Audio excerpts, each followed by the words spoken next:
তুলসী গাছে প্রতিদিন জল দিলে কী উপকার হয়। এক সময় নারদ শ্রীকৃষ্ণের সাথে মেলার জন্য শ্রীকৃষ্ণের কাছে যায়। শ্রীকৃষ্ণের কাছে তিনি প্রশ্ন করেন যে, হে ভগবান, আমার মনের মধ্যে একটি প্রশ্ন আছে যে আপনি তো সদা সর্বদা মাতা তুলসীকে প্রচণ্ড ভালোবাসেন, এবার মাতা তুলসীর পাতা ছাড়া আপনার পূজা সম্পন্ন হয় না। আমার মনের মধ্যে একটি প্রশ্ন আছে, সেটি হলো তুলসী গাছে যে সেবা করে, তুলসী গাছে যে জল দেয়, তার কি পুণ্য হয়। তখন ভগবান নারায়ণ বললেন, শোনো নারদ, আমি একটি গল্প বলছি, সেই গল্পটি মন দিয়ে শোনো, আর এই গল্পটি তোমার সাথে সাথে আরও যারা শুনবে তাদেরও জীবনে অনেক পুণ্য হবে এবং মাতা লক্ষ্মীর আশীর্বাদ হবে।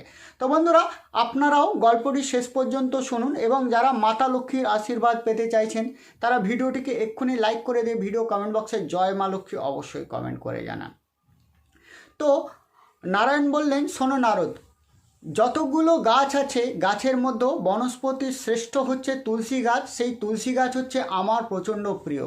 তুলসীর মধ্যে স্বয়ং মাতা লক্ষ্মী বসবাস করে, তাই আমার যে কোনো পূজা যদি তুলসী পাতা না দেয়া হয় তাহলে আমার পূজা সম্পন্ন হয় না বা আমি সেই পূজা স্বীকার করি না।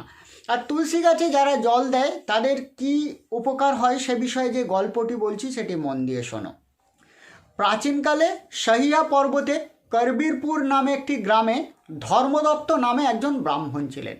তিনি প্রচণ্ড ধার্মিক ছিলেন, পূজা পাঠ করতেন, ধর্ম করতেন, বিভিন্ন ধরনের বেদ, গীতা, উপনিষদ এইসব পাঠ করতেন এবং ঈশ্বরের প্রতি তিনি প্রচণ্ড কিন্তু অনুরক্ত ছিলেন। তুলসী গাছের সেবা, তুলসী গাছের জল দেয়া, তুলসী পূজা করা, তুলসী গাছে প্রদীপ দেয়া, তুলসী মাতার আরাধনা করা, নারায়ণ লক্ষ্মীর পূজা করা, সমস্ত কিছুই কিন্তু তার কার্যের মধ্যে ছিল।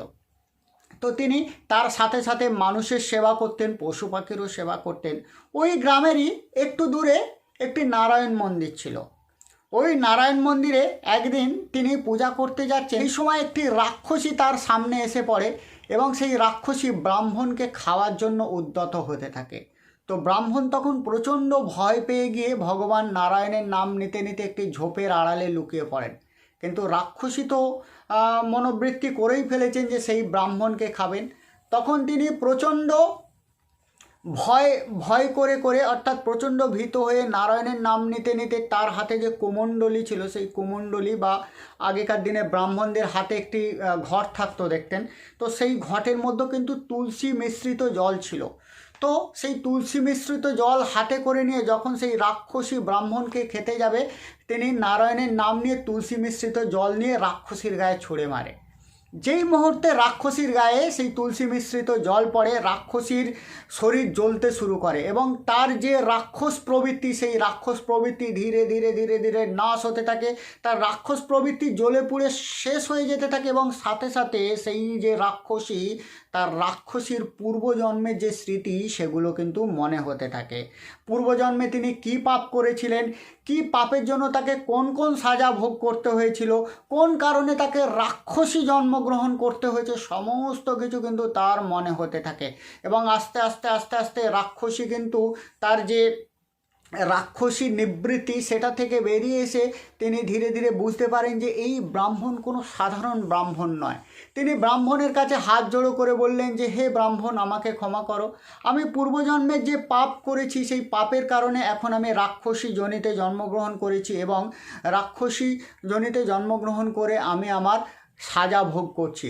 অনুগ্রহ করে আমাকে আমার এই রাক্ষসী যোনির থেকে নিবৃত্ত হওয়ার উপায় বলে দিন এবং আমি পূর্বজন্মে যে কাজ করে আমি যে রাক্ষসী হয়েছি এবং কোন কোন সাজা আমি ভোগ করেছি তাও আমি আপনাকে বর্ণনা করেছি বলে রাক্ষসী তার পূর্বজন্মের কথা ব্রাহ্মণকে শোনাতে শুরু করলো। পূর্বজন্মে স্বরাষ্ট্র নামক রাজ্যে ভিক্ষু নামে একজন ব্রাহ্মণ ছিল, তার পত্নী ছিলেন এই রাক্ষসী, যার নাম ছিল কলা।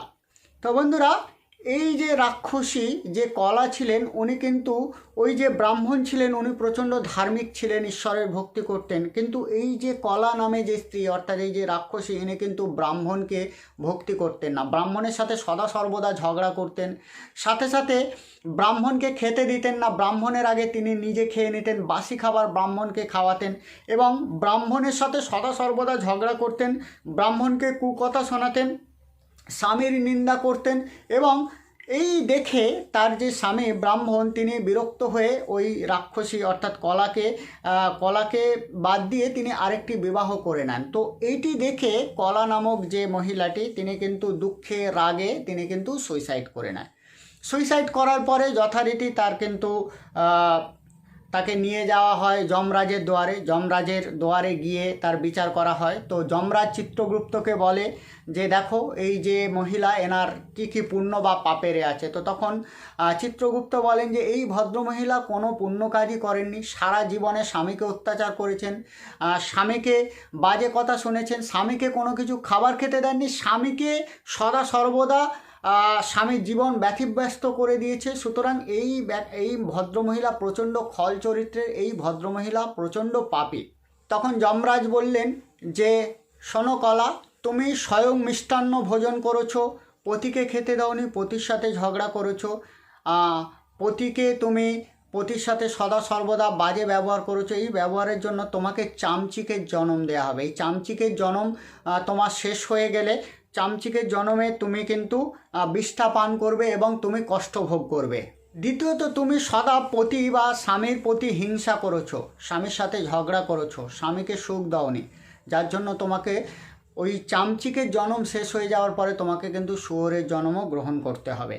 তৃতীয়ত, তুমি যেই পাত্রে তুমি ভোজন বানিয়েছো সেই পাত্রেই খেয়েছো এবং স্বামীকে বাসি খাবার খাইয়েছো, তার জন্য তোমাকে কিন্তু বিড়ালের জন্ম গ্রহণ করতে হবে এবং তুমি তোমার বাচ্চাকেও খাবে, খেয়ে তোমার যে ক্ষুধা মেটাবে। 4 নম্বর, তুমি সবথেকে বড় পাপ করেছো, সেটা হচ্ছে আত্মহত্যা।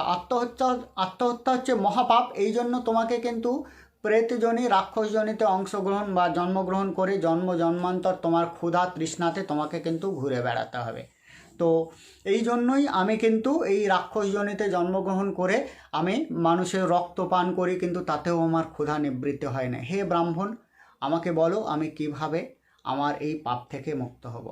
তখন ব্রাহ্মণ বললেন যে শোনো রাক্ষসী, তুমি যদি মনুষ্য হতে তাহলে পুণ্য কাজ, তীর্থস্থান, মানুষের দান ধ্যান করা, পশু পাখির সেবা, এইগুলো করলে তোমার পাপ ক্ষয় হয়ে যেত। কিন্তু তুমি যেহেতু রাক্ষসী, তুমি তো এগুলো করতে পারবে না।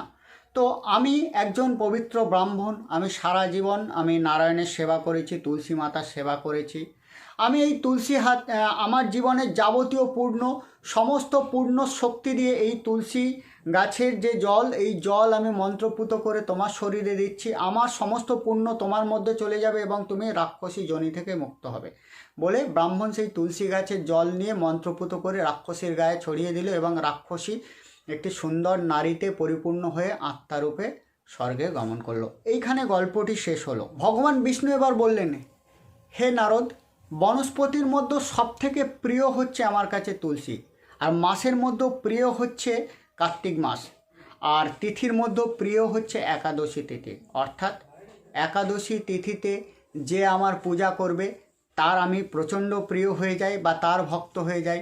এবং তুলসী গাছের যে সেবা করে, তুলসী পাতা দিয়ে যে আমাকে পূজা দেয়, তার ওপরে আমি কিন্তু ধন সম্পত্তির আশীর্বাদ বর্ষণ করি এবং সাথে সাথে মাতা লক্ষ্মীর আশীর্বাদও কিন্তু বর্ষিত হতে থাকে।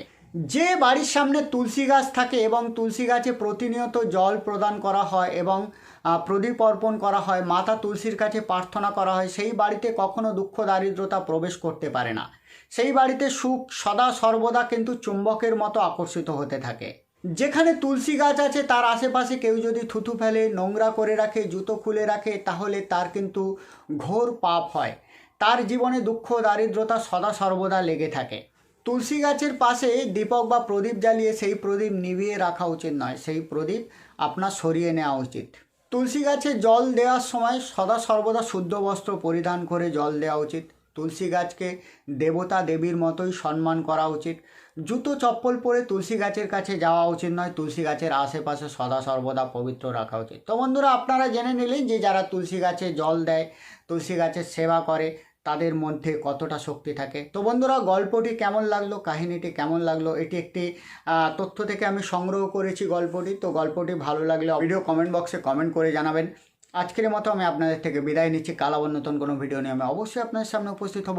আমি আপনাদের চিরবন্ধু পরস্পর এক শক্তিশালী এনার্জি লিঙ্ক টিচার। নমস্কার।